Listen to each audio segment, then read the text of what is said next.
يقتفي أثار جيل خالد ساق للدنيا الهدى والمنفعة. قلت النووي مبتدع، والنووي كذلك يستحق التبديع. نعم، النووي كذلك يستحق التبديع. يعني الآن لو أخذت كتاب من كتب النووي قرأته وأخذت ما فيه هو أضلني. فلما يكون هذا الإنسان ليس مبتدعا، إذا من المبتدع يا أخي؟ لا لا لا، كلام فاضي هذا.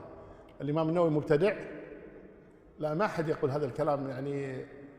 يعني أن النووي مبتدع رحمه الله تبارك وتعالى. النووي إمام من أئمة المسلمين، ليس معصوما، عنده بعض الأخطاء كغيره من العلماء، ولكنه عالم جليل من علماء الأمة، ولا يجوز أن يقال مثل هذا الكلام إن النووي مبتدع والعياذ بالله.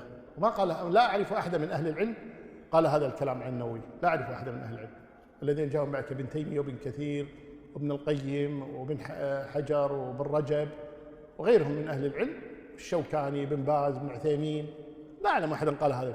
أذكر أن الشيخ ابن عثيمين رحمه الله تعالى لما أثار بعضهم بعض الكلام وقال فتح الباري وشرح صحيح مسلم يجب أن يحرقه.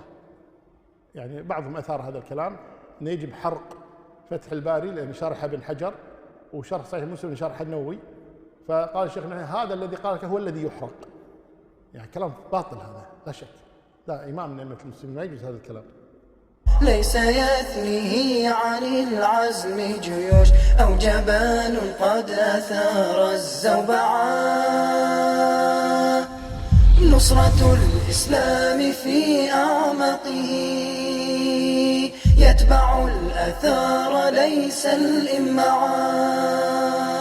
يقتفي أثار جيل خالد ساق للدنيا الهدى والمنفعة. يقتفي أثار جيل خالد ساق للدنيا الهدى